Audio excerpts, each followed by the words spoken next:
দেখো ভোগের খিচুড়ির মাপ দেখো, এই বাটির এক বাটি ডাল নিলাম, আমি আরেক বাটি ডাল নিচ্ছি। দেখো 2 বাটি ডাল নিলাম, ডালটা আগে একটু ভালো করে ভেজে নিচ্ছি। দেখো ডালটা আমার একদম ভাজা হয়ে গেছে, আর এই পাশে দেখো জলটাও গরম হয়ে গেছে। এবারে ডালটা আমি নামিয়ে নিচ্ছি। দেখো এবারে ডালটা ভালো করে আমি ধুয়ে নিচ্ছি, ধুয়ে নিয়ে তারপরে গরম জলটার মধ্যে দিয়ে দিচ্ছি। দেখো ডালটা গরম জলের মধ্যে দিয়ে দিলাম ভালো করে ধুয়ে।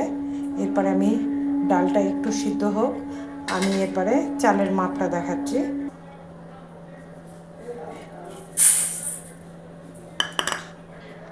দেখো 2 বাটি ডাল দিয়েছি, 2 বাটি চাল দিলাম।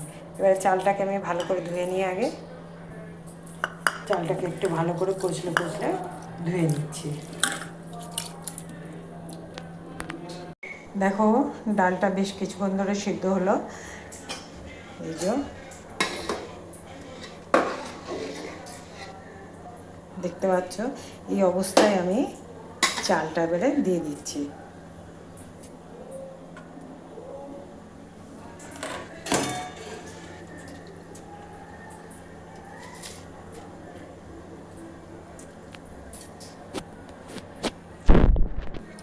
দেখো চাল ডালটা এবার সিদ্ধ হচ্ছে, এর মধ্যে আমি শুধু দিয়ে দিচ্ছি নুন আর হলুদ। দেখো আমার যেহেতু পরিমাণটা বেশি, 2 বাটি চাল 2 বাটি ডাল, সেহেতু আমি পরিমাণটা সেই মতনই দিলাম। এবারে এটা সিদ্ধ হোক, যেহেতু ভোগের খিচুড়ি সেহেতু এতে আর আজকে আমি কিচ্ছু দিচ্ছি না। এখন এটা সিদ্ধ হতে দিয়ে দিলাম।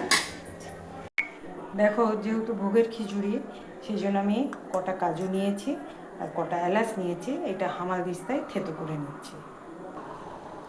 দেখো এগুলো হামালদিস্তায় থেতো করে নিলাম। এমনি দেখুন যেহেতু ভোগের খিচুড়ি সেজন্য একটু কুচো করেছি, একদম নারকেলটা একটু নারকেল কুচো করে রেখেছি। এই পাশে কড়া বসিয়ে দিয়েছি। দেখুন তেল দিলাম, গোটা জিরে দিচ্ছি,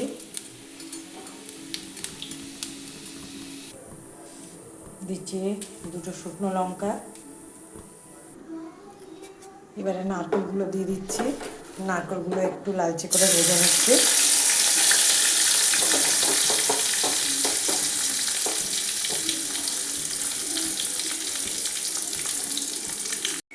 দেখুন নারকেলটা একটু একটু ভাজা হয়েছে। এরপরে দিয়ে দিচ্ছি আমি যে কাজুটা থেতো করে রেখেছিলাম, কাজুটা। এরপরে দিচ্ছি আমি একটু আদা বাটা, একটু জিরে ধনে গুঁড়ি। দেখুন একটু আদা বাটা দিয়েছি, জিরে গুঁড়ি দিয়েছি, আর একটু কাশ্মীরি লঙ্কা গুঁড়ি দিলাম। ভালো করে একটা ভেজে নিই। এর সাথে দিয়ে দিচ্ছি একটা টমেটো। দেখুন মশলাটা একদম সুন্দর করে ভাজা হয়ে গেছে। এবারে আমি এটা খিচুড়ির মধ্যে দিয়ে দিচ্ছি। দেখুন খিচুড়িটা দিয়ে দিলাম। এবারে ভালো করে এটা সুন্দর করে মিশিয়ে নিচ্ছি, আর দিয়ে দিচ্ছি আমি 1 চামচ ঘি আর 1 চামচ চিনি। তাহলে আমার ভোগের খিচুড়ি হয়ে গেল। দেখুন চিনি আর ঘিটা দিয়ে দিলাম, বাস আমার হয়ে গেল ভোগের খিচুড়ি।